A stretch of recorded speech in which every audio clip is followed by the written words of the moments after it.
Welcome, everybody. Thank you all for coming.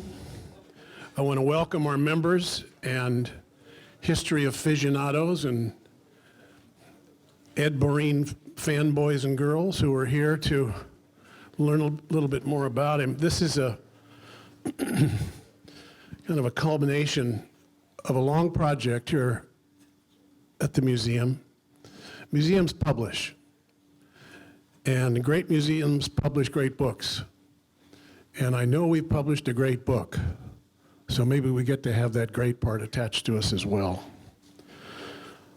This Borein project kind of is the capstone for our Borein efforts over the last seemingly 100 years that we've been at this.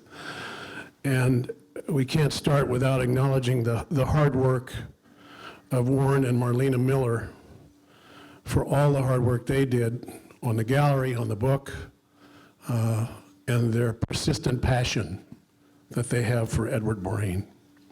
So I'd like to give them a hearty round of applause.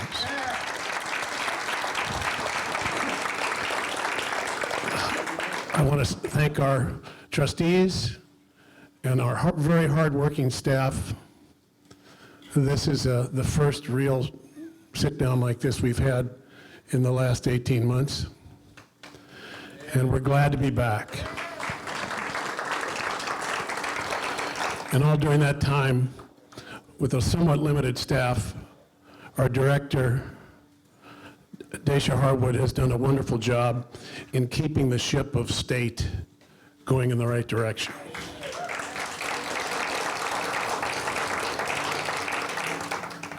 But now on to our speaker. I have had the great pleasure of knowing and working with Byron Price for many, many years. And if there's anyone who has the street cred, actually in this case the trail cred, to write a book about Edward Borein, it's Mr. Price. From his early work on the photographs and life of Irwin Smith to his picturing Indian Territory portraits of the land that became Oklahoma, to his seminal and breathtakingly complete catalog raisonné on the works of Charles M. Russell, Byron brings to every one of his projects the thoughtful dedication and authority of a skilled historian who also just happens to love his subjects. He's a graduate of the Military Academy at West Point and earned his master's in museum science at Texas Tech. In his incredible career, he's retired now, which is almost laughable because it's not like he's going to stop, but you know. He served as director of several institutions, including director of the Charles M. Russell Center for the Study of the Art of the American West at the University of Oklahoma Press in Norman. Now, I have one of his business cards that has that title on it. It is the bitchinest title I think I've ever seen. It takes like 6 lines on this card. He was also a director at the Panhandle Plains Historical Museum in Texas, at the Cowboy Hall of Fame, which us old people still call it that, and new people call it the National Cowboy and Western Heritage Museum. Again, a tremendously long title. You almost want to have, you know, in short order sheet metal shearing added to it there, but as well as the Buffalo Bill Center of the West in Cody. He is, and not just in my view, because I'm a fanboy of his, a respected expert in cowboy culture. And one could go on and on and on about him, but I'm not going to, because I really want to hear what he has to say. So please welcome the author of Ed Borein, Etched in the West, Mr. Byron Price. I'd like to thank my friend Bill Reynolds for those kind words, and those of you who know him know that he tends to exaggerate from time to time. So, but it's a pleasure to be with you today to talk about Edward Borein, the subject of a book that was a long time in coming and involved a lot of people, and I'm grateful to each and every one of them.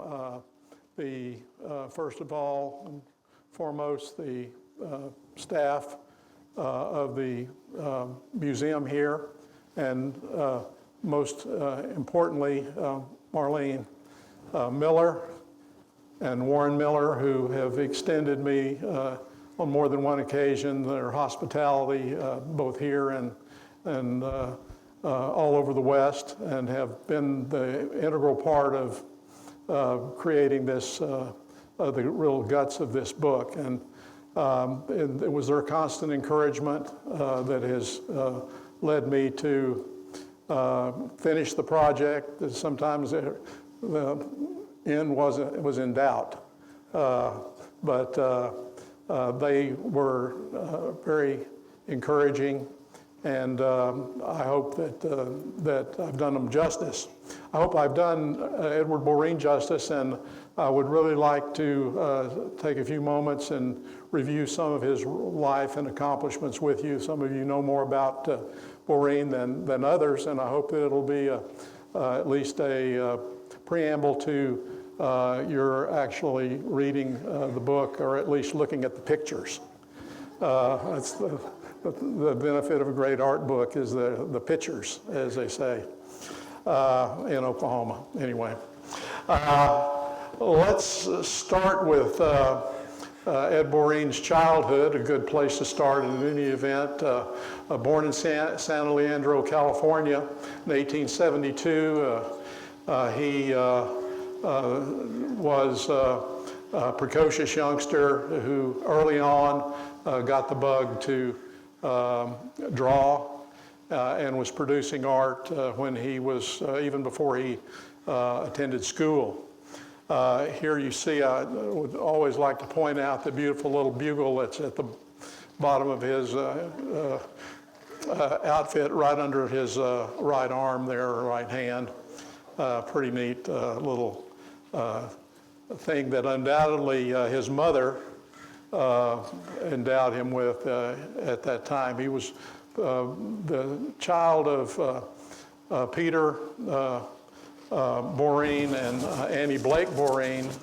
Annie Blake was Canadian by birth. Peter Borein was born in Illinois, came to California in the 1860s, followed shortly by Annie coming in from Canada. They met in San Leandro, where he was the combination jailer, deputy sheriff for the famed lawman Harry Morris, and later became a civil servant, serving in a variety of different positions in San Leandro, and later in Oakland, California, where the family moved after the county seat changed from San Leandro. In addition to his work as a lawman, Peter Borein, Edward's father, and it was John Edward. They never called him John, as far as I can tell. He was more likely called Eddie as a child. And his father, in addition to being a civil servant, served in the cornet band there at San Leandro, and was also an inventor. He created a patent for a roller skate. Go figure, San Leandro, California.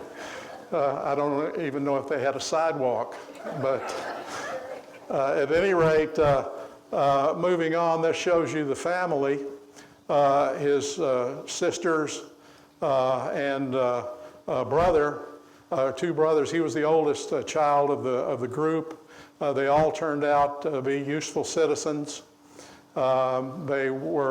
His sisters were seamstresses, tailors, and one of his brothers, Peter, was a well-known thespian of his time. Charles took up the inventor mantle from his father, and they were a close-knit family growing up, although their parents were not always did not always have the best relationship. Borein was certainly bitten by the art bug at an early time. And here you see one of his school books, the geography book, with his illustrations. He seemingly always was interested in cowboys and Indians and horses especially. He illustrated constantly. He didn't make very good grades. He didn't stay in school very long. He had a middling education for the time. This shows you one of his illustrations. By my recollection, it would be about when he was about 12 years old. And you can see he has a fair sense of the subject. The family took vacations in Alameda County at the Laundry Farm Hotel, which offered a variety of different, it's kind of like a spa for the time. And he went with his grandfather, who lived in San Francisco, Annie Blake's father, took him to places like Woodward's Gardens in San Francisco, which was a menagerie and a museum and a great place to excite the imagination of a school child. Borein, early on, as I said, was interested in the cowboy culture, the area in and around San Francisco and San Leandro, Alameda County. Had a lot of stockyards, so the smell was with you all the time. But it encouraged him to have an interest in the ranch culture. He saw herds of cattle being driven up the road to Emeryville and into San Francisco, and that excited him to no end, especially when an errant steer broke from one of the herds, and one of the Mexican vaqueros who was with the herd deftly just tripped the animal, roped him, and maneuvered him back into the herd, which impressed Borein to no end. He was still out tell that story till the day he died, that set him on the road to that led to his art. He early on became apprenticed to a saddle maker after he left school, and he cut himself with a round knife making a saddle, and the cut didn't heal as quickly as one might, so he went to recuperate at the home of Albert Moore, who was an attorney in Oakland, California, who owned a ranch close to in the San Jose and Santa Clara country. So he gained his first experience as a cowboy, although this could not be considered a full-fledged cattle ranch. It was sort of a show place for Moore, but it gave enough encouragement to Ed Borein that he continued to aspire to be a cowboy. He went, his art got him enrolled in the San Francisco Art Association School in 1890, and he stayed a total of 3 months because they were assigned to draw plaster casts of body parts and animals, and he said that just knocked the stuffing out of him, and he wouldn't do it. It was just too dull and boring when there were great subjects.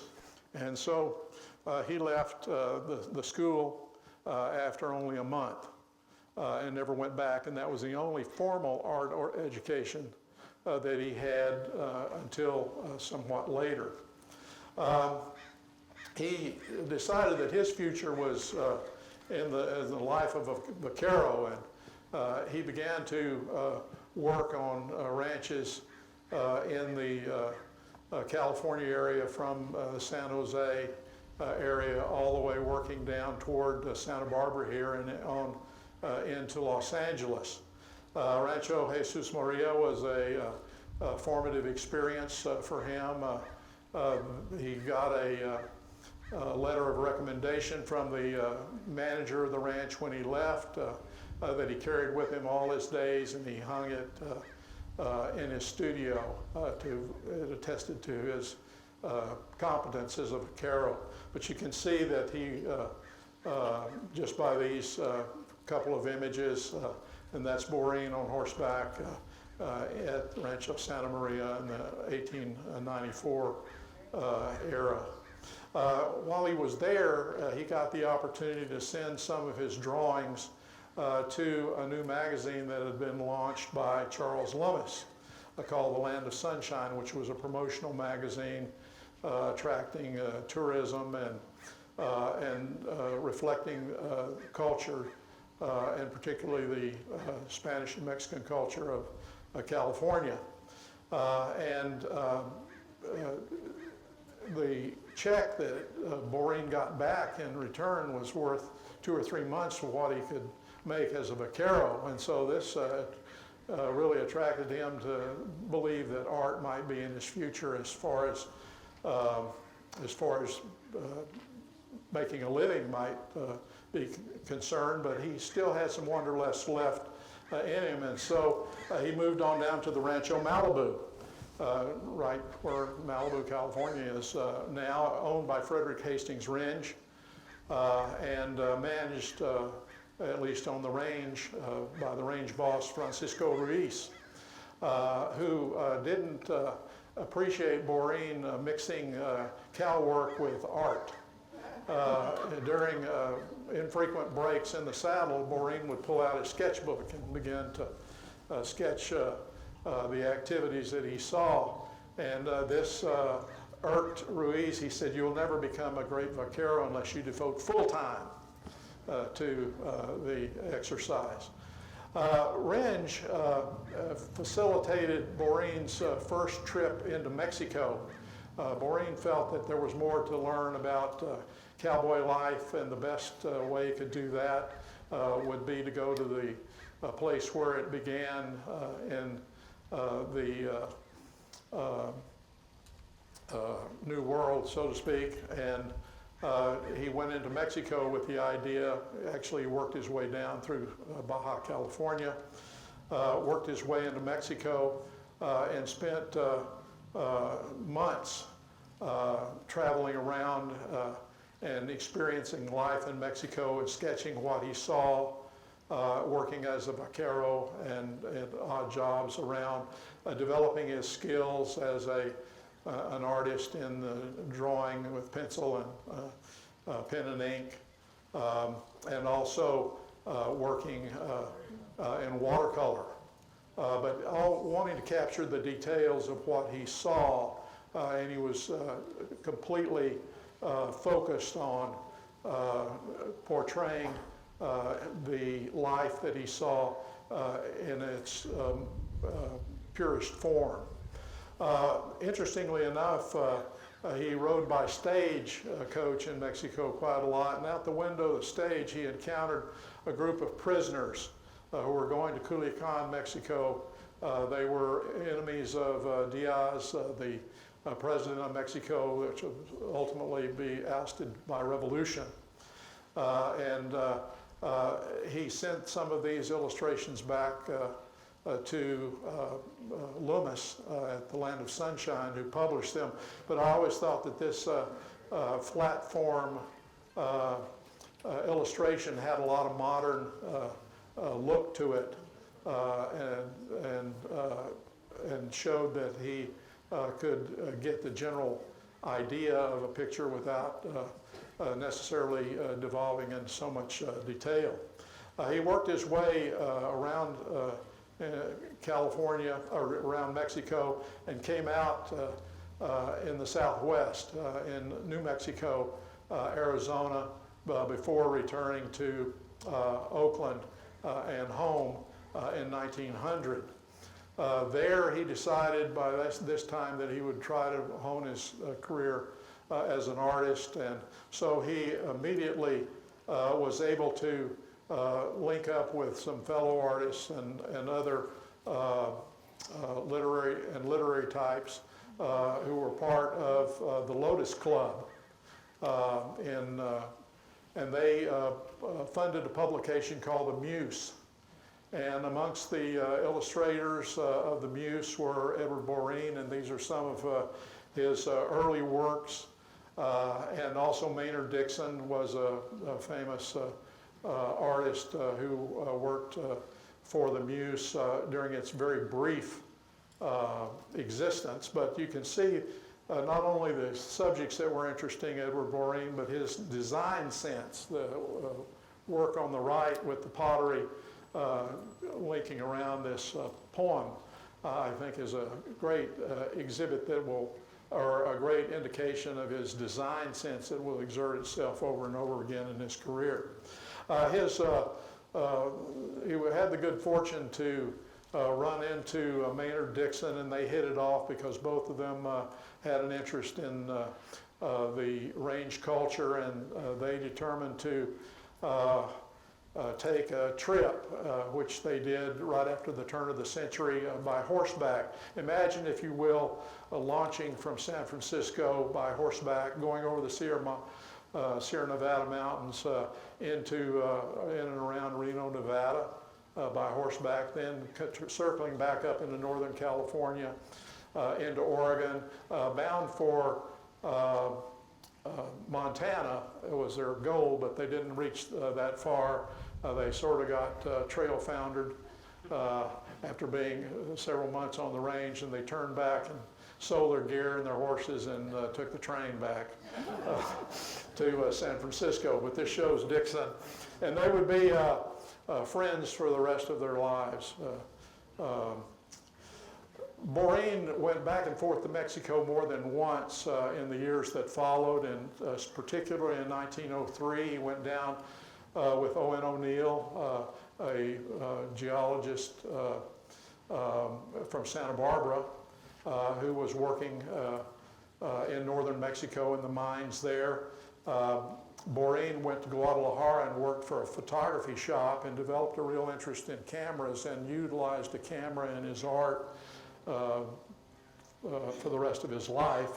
Not only a still picture camera, but also a motion picture camera later on. But he tired of the scene in Guadalajara eventually, and he had the opportunity to go into Chihuahua to the Babacoa Ranch owned by Phoebe Hearst. His mother had encountered Mrs. Hearst. His mother had done some work for her, in domestic work, and so that is probably the way that he got the invitation to go to the Babacoa. Well, it turns out they were driving cattle into the United States to be wintered in the San Joaquin Valley of California, but they delivered them from Chihuahua up to Deming, New Mexico. And Borein signed on with the trail herd and was a part of a trail drive for 2 months that moved up to Deming. And when they got there, they sold the cattle and put them on the rail cars. There to collect the toll, or the tax, was none other than Pat Garrett, the famed killer of Billy the Kid, who had come over from El Paso so he made that little, and these are some of the photographs that were part of that 1903 experience. Once he got back to California, he moved back in to his art career and developed his studio again, and was embraced by the California or San Francisco newspapers, one of which published this full-page spread on Ed Borein, the cowpuncher artist, and that's what he went by. He didn't call himself a cowboy artist, he called himself a cowpuncher artist. And they began to regularly feature his work. These are some of the works that you would see if you were looking in California papers of the time. He was deeply influenced by the art of Frederick Remington. I think you can see that in these two images. The one on the left by Borein, part of his illustrations for the San Francisco Call, and it was obviously influenced by Remington's illustration called Hands Up. Then I've also included on the right another indication that Borein didn't slavishly reproduce Remington's ideas, but you can definitely tell of his influence. And he actually wrote the artist a fan letter one time and asking him for tips. And Remington blew him off and said he just couldn't imagine giving anybody any advice. But I think you can see the similarities of their style. And this is the other one that I was mentioning. He began to be an illustrator in his own right and was particularly successful with Sunset magazine here in California. There are a couple of covers that he did. For several years he worked in that vein. He worked a lot in grisaille, which is a black and white oil form. These are illustrations for articles in Sunset. But he developed his own artistic career as an oil painter. Here you see a couple of early efforts that show real potential. He was encouraged along the way by a woman named Maisie Emerson, Maisie Emerson was an editor at Sunset magazine. She was married to Edward Emerson, who was a journalist and a writer and a former member of Teddy Roosevelt's Rough Riders. Maisie and Edwin ran in some literary company, and they hung out at the Copa's restaurant in San Francisco. And here you see some murals inside the new location of Copa's that was once the earthquake took out the old version, the new version opened with murals. And it was called The Black Cat. And Maynard Dixon and other artists, including Ed Borein, contributed works that went all the way around the restaurant. And you can see Maisie's name up above, along with some of the other Goethe and other philosophers and artists of the time. The Emersons were moving to New York in 1906, and so they, once they got there and got settled, they invited Borein to come and live with them and see if he could work into the advertising medium in New York City and also the illustration medium and help. He introduced Borein around to all the art directors of the magazines of the time when Borein went over and decided to do that in 1908. He was successful enough that Emerson wrote this article calling Borein a second Frederick Remington, which undoubtedly tickled Ed. And these are some of the illustrations that he would have produced for magazines of the day. His Western subject matter was predominant, but there was anything with an animal or a horse was his style, and even camels on occasion. This shows you a little bit about how he worked. He created mock-ups for illustrations. Unfortunately, I don't think this one ever actually got published, but it should have, because I think it's very fits the bill. But at any rate, he also began to work more in watercolor and in dry brush. He created this, the Four Horsemen, in dry brush on the left, while he was in New York, the 10 years he was there.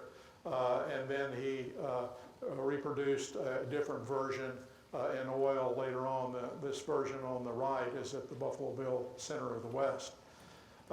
He worked on images till he got them right. And this shows you two different versions, slightly different of as he was working out painting problems while also being an illustrator, it was very difficult. But by 1910, he was living in a rented room in Manhattan. He was listed at the head of the house at 35, and he was an illustrator.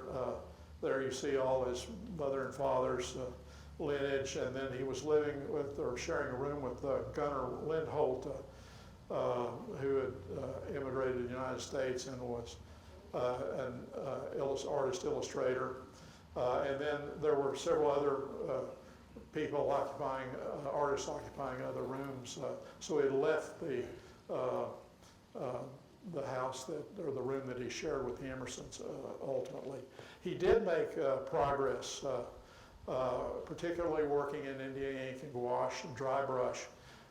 He created some really wonderful effects between 1910 and 1915. Here you see some good examples. He takes Frederick Remington's, had this ability to show in his nocturnes scenes as if someone had taken a flash camera and exposed the scene at night.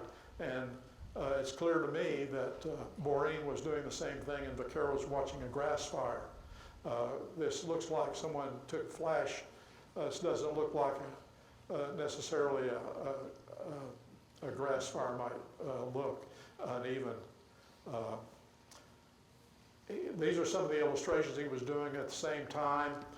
Tight Remington-esque illustration on the left for the Pierce Arrow automobiles.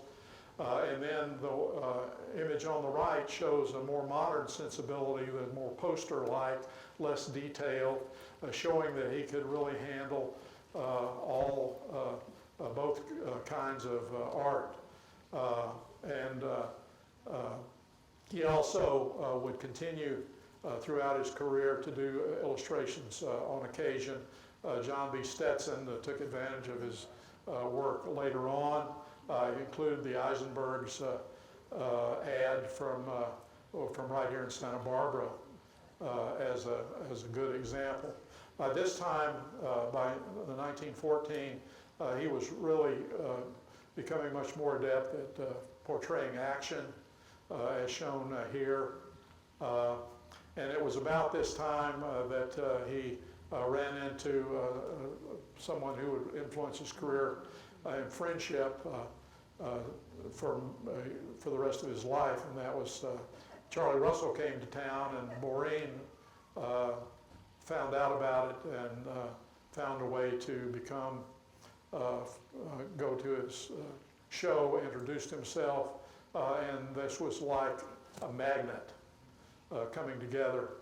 He became one of Russell's best friends, if not his best friend.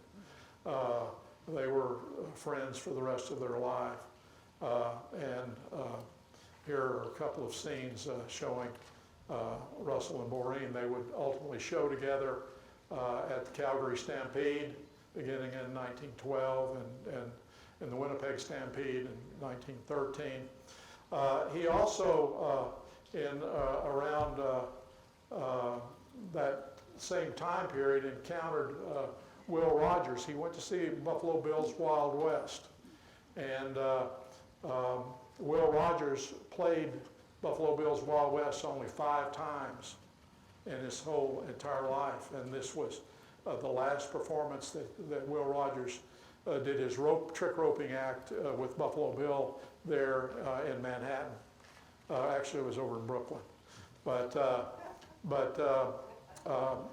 again, he went up and approached Rogers and told him that he knew a few rope tricks himself, but Will ultimately, Ed put up his ropes. But their friendship also endured, and particularly when Will Rogers began to play for the Ziegfeld Follies and was downtown very close to Borein's studio. Charlie Russell came to town because he had a show almost every year or many times. And then Borein went out to Montana. So those 3 people became very, very close. While Borein was becoming an accomplished illustrator and working hard on his fine art. He was encouraged to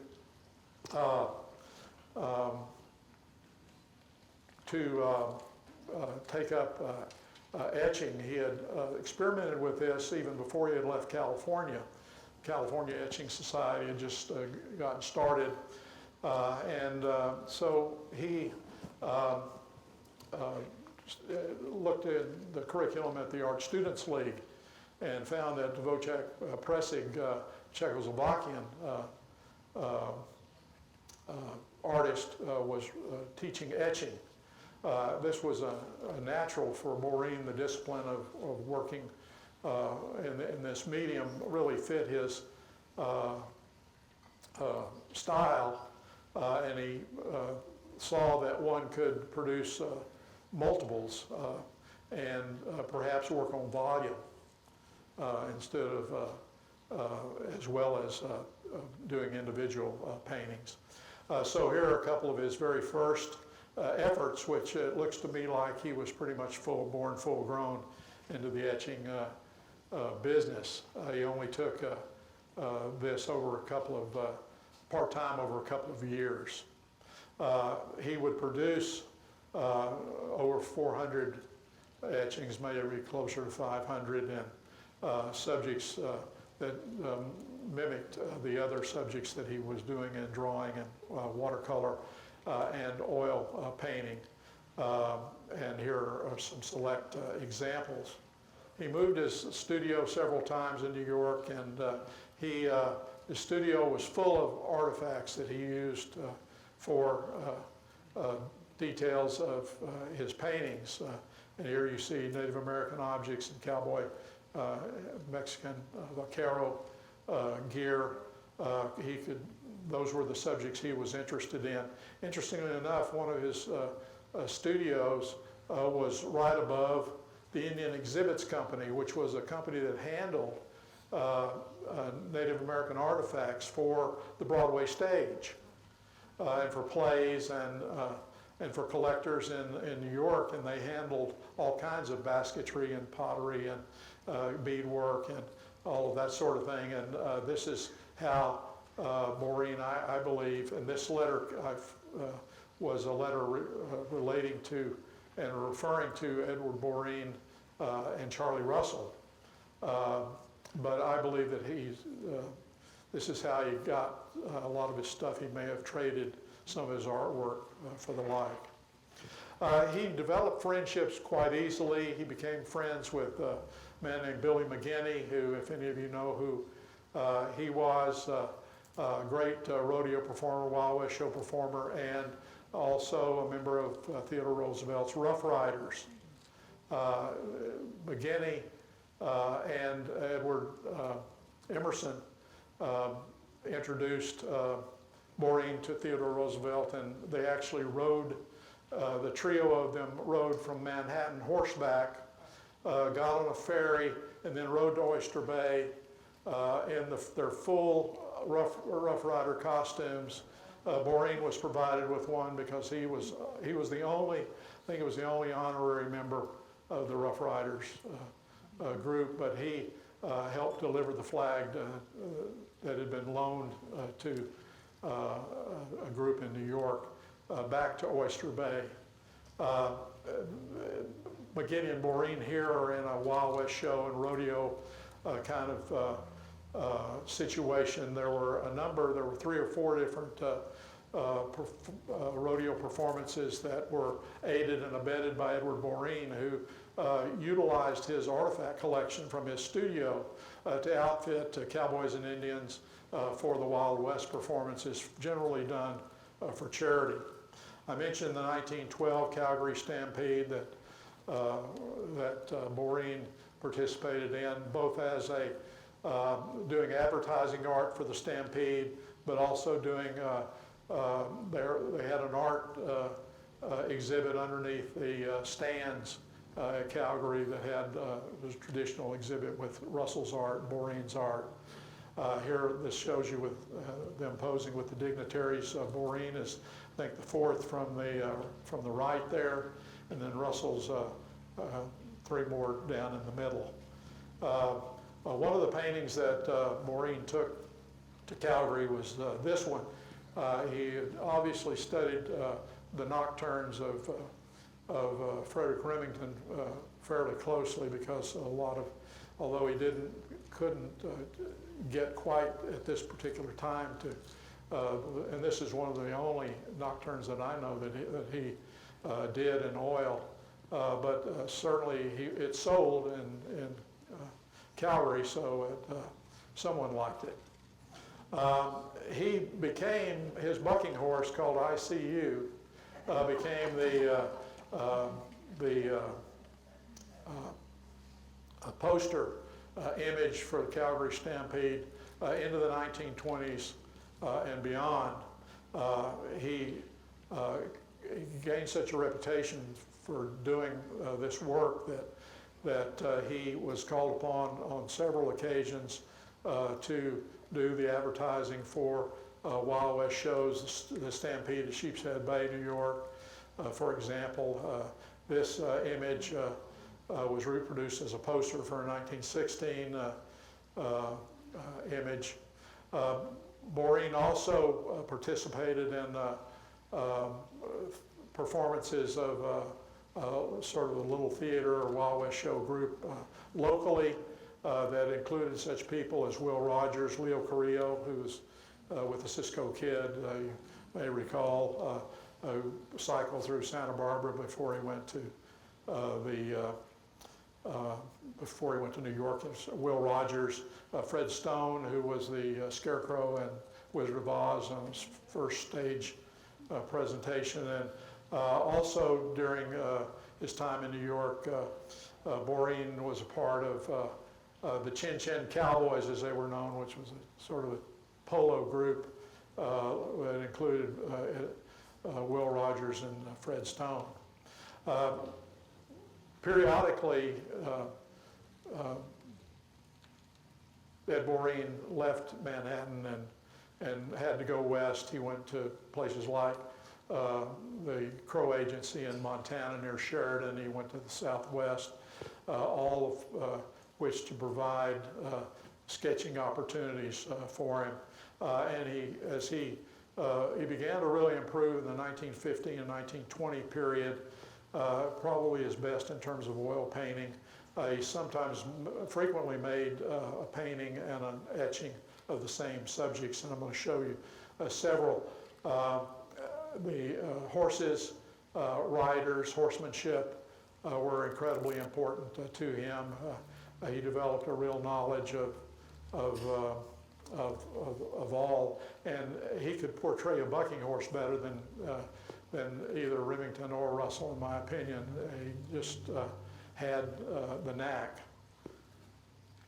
But for some reason, he was intimidated by Charlie Russell's abilities in that regard, and so his oil paintings were, although they didn't totally stop, he did not produce very many oils, feeling that Russell was doing it better than anybody, so why should he try? Which is unfortunate. But he could do, he was definitely influenced by Maynard Dixon in this particular work, which perhaps was a little later. While he was in New York, he was a well-known Western figure, and someone invited him to take a bit part in a motion picture called The World Against Him, shot in New York State, and it had a fair run as a commercial picture. It did not inspire anybody else to hire him, however. During World War I, this is his draft record. He was way too old to be in the war, but he supported the war effort. He was influenced and helped along the way by a New York gallery owner named Frederick Keppel, who gave him his first one-man show and introduced him to all kinds of artists, including he was a part of a show called of contemporary art at the Penguin Club in New York City. He actually hung in the same gallery with Diego Rivera and Pablo Picasso, Edward Borein. And they seemed to accept all that in those days. They were all working. This exhibition was for the war effort, and the Red Cross Parade featured these large paintings in front of the New York Public Library, which you can see with the crosses over them, each one having a different theme about the Red Cross. And Borein was invited to participate, and he created an image of the Red Cross helping Indian families on the Dakota reservations, the Sioux families, which was really out of the ordinary and really fit his.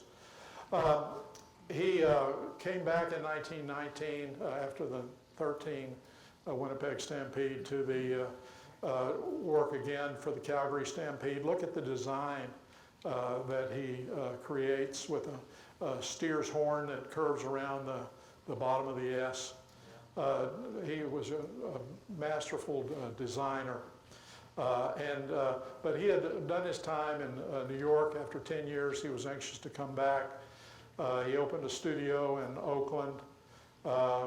He's met the love of his life, Lucille Maxwell. He proposed to her in 1920 on the second date.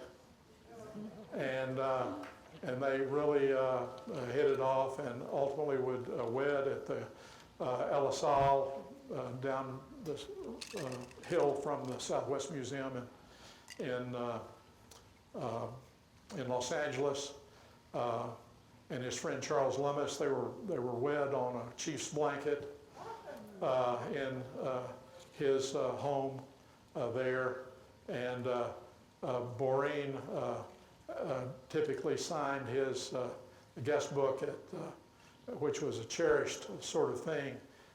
He honored Lummis with this inscription, to Lummis who started me on a hard road. But for at his wedding, he did this one, which wouldn't cut it today, I don't think. But Ed was a traditional, if there ever was one. And this shows you the card that he and Lucille distributed to their friends called Gone and Done It. About this time, Borein had launched a series of works on the California missions. He was trying to do all of them, but he ultimately did about 10 and did some, like the Santa Barbara mission, more than once, because he would move to Santa Barbara right after he married. He would take up his first studio and living quarters in Reina Adobe, and then he moved to El Paseo a year later. It was full of other studios, and Colin Campbell Cooper could hear Borein holding forth as a storyteller in his own studio, and he wrote this to Borein to welcome them to town, and I think it gives you an idea of the kind of impact that Borein had locally within the community. He was immediately a success with his fellow Barbaranos, if I can use that term. The cramped quarters eventually were replaced by a home out on the Mesa, which was adapted from a Hopi house. In fact, he hired Hopi workmen to build it.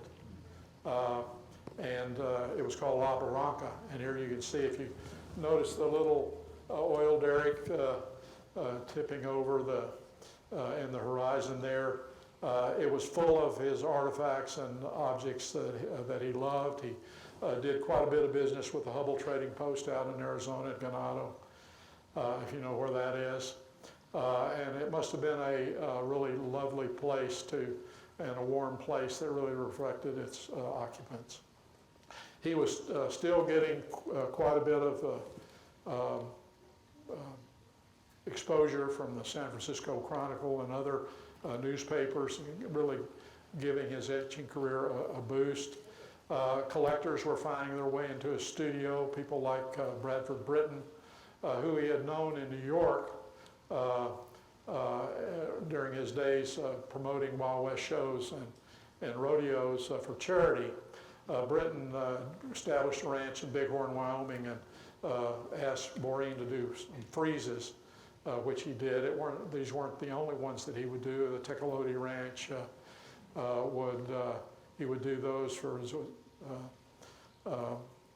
here locally, and down at the Carriage House you see his efforts there.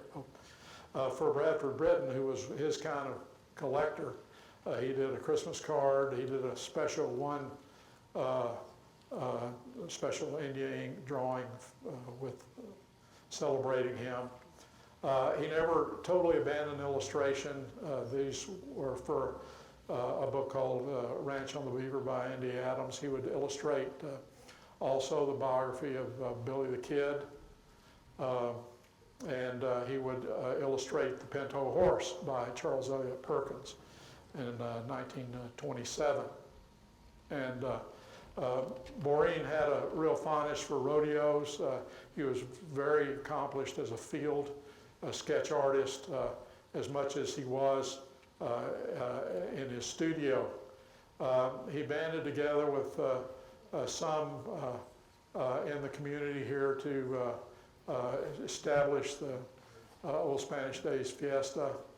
And here you see some of the dignitaries. Borein's in the sombrero, and you are fortunate to have his vaquero, his charro outfit as part of your collection. He also contributed to the founding of Los Rancheros Visitadores. Do we have any members here tonight? Yeah, Bill, I should have known.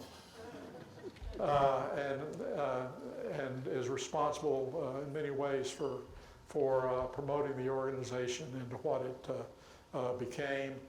He developed some great friendships with people he already knew. Leo Carrillo had been a friend since they were teenagers. Will Rogers and Fred Stone were also members. There's a photograph of he and Walt Disney. And the art community in Santa Barbara and Southern California embraced him. Charles Middleton, who had a studio here, gathered a group of artists together in his Beverly Hills home. They're sitting on a fountain that ultimately Borein did an etching of.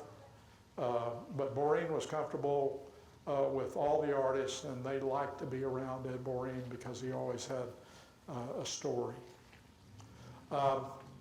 Borein had a hard time working at his studio and marketing his own art because of the interruptions. He couldn't produce work. So he hired Luis Ortega, a young vaquero who had become a rawhide artist, to manage his studio while so he could work at home, at least for part of every day. And this shows that was a formidable relationship for many years. And I'm sure some of you know Louis Ortega and his reputation. Charlie Russell began to come to Santa Barbara in the early 1920s every year. Russell invited Borein to his birthday party. This is the place card. They were all individual mounted figures that Russell did. And he and Russell, in their spare time,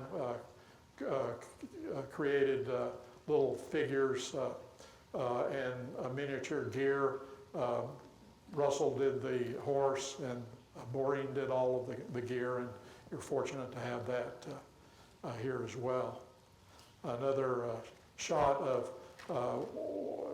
by this time, Borein was really hitting his stride as an artist, and watercolor was the medium that he, next to etching, was best known for. And I know that those of you who are horsemen will appreciate Borein's handling of detail. He wanted this to be meaningful to people who knew something about the subject, and so that they would get something out of it beyond it just being, a colorful figure reminiscent of things they saw in movies and so forth.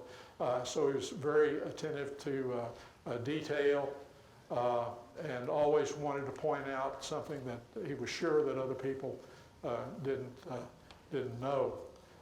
He did some terrific works like this. You all are so fortunate to have so many great works here. His color and his handling of watercolor was gained by the 1930s was exceptional, and he was producing works from from across the cowboy culture. One of my personal favorites is a very small work called Trail Drive, just because of the attitude of the trail boss, of the cowboy here. He's got the right attitude, and notice that his horse has the same attitude, and how he's replicated the bend of the vaquero's arm with the horse's prancing leg, and yet he could really by this time produce horses in motion, the musculature, and he continued to travel and do the subjects that attracted him. He did Blackfoot men in Western Canada, and then he did Blackfoot women, concentrating on giving the native people their due and their cultural due, and recognizing their art. This is one of my favorites because it's such a rich watercolor. And yet, how to account for this rather spare, sort of wind-blown, more atmospheric, less detailed than the other works that you've seen. He didn't do very many of these things, but he showed that he could, and I really like this. He was recognized all over.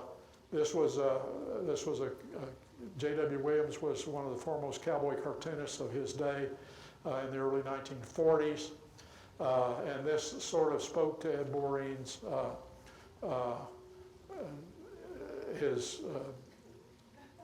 what shall I say? He was a traditionalist, and I thought that I've always found humor in this particular fact. They're talking about this deer that's set up in a natural history exhibition, and how the color, and then Borein, one of the people says Borein said it's modernistic, and they put a bale of hay in them and cut the twine, and the hay expands, and that's how they get and then it all comes to an end in the 1940s. This was the last work that he had on his easel. It was an oil, and he still had plenty of good art in him. I'm sure he will always be remembered for his contributions to this community, and thanks to this exhibit and this museum and all the folks that were involved, you all, who I know that there's so many of you who have contributed to the well-being of this museum. I hope that I've been fortunate to be the director of more than one exhibition and museum in my day, and I've never seen a better layout or better hanging of exhibition than the ones that on Ed Borein that are here, and you've done him proud.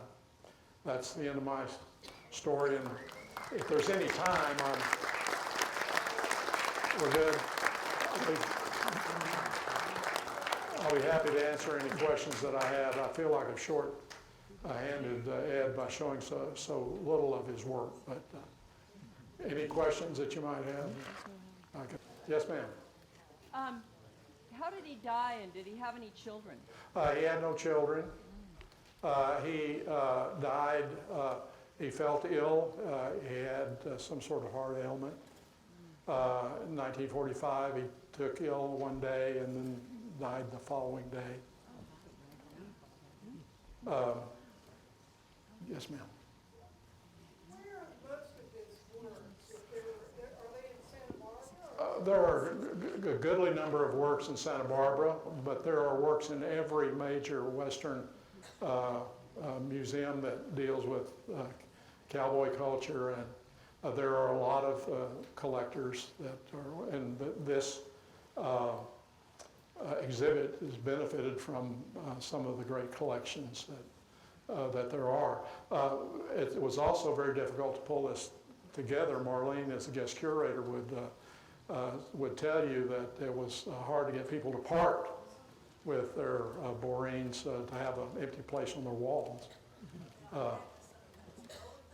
Yeah, she had to loan them something else to get, but perseverance wins out sometimes. Yes, ma'am. Go ahead. Do you know if he knew or had any knowledge of the works of Olaf Weghorst? I think he did, but I did not run across Weghorst's name. Although, yes, I did.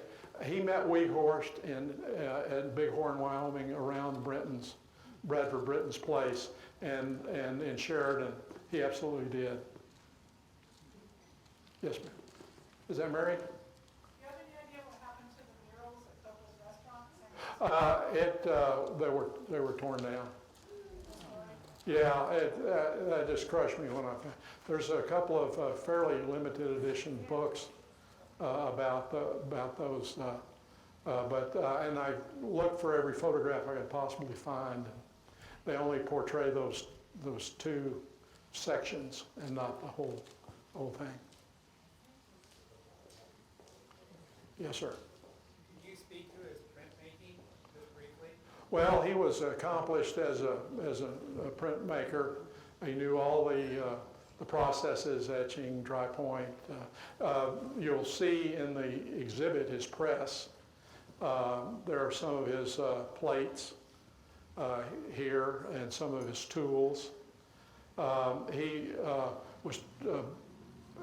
learned at the Art Students League in New York from one of the best European engravers, and his engraving and dry point work were recognized by all of the. He was a member of the Brooklyn Society of Etchers. He showed with the Chicago etchers. He showed in Honolulu. He showed, interestingly enough, one of the ways that his work was disseminated, and one of the economic advantages to Borein was that in the early 20th century, there was in California, particularly in San Francisco and Los Angeles, the two urban areas, interior designers were embracing etching as an interior furnishing, if you will, and art at the same time.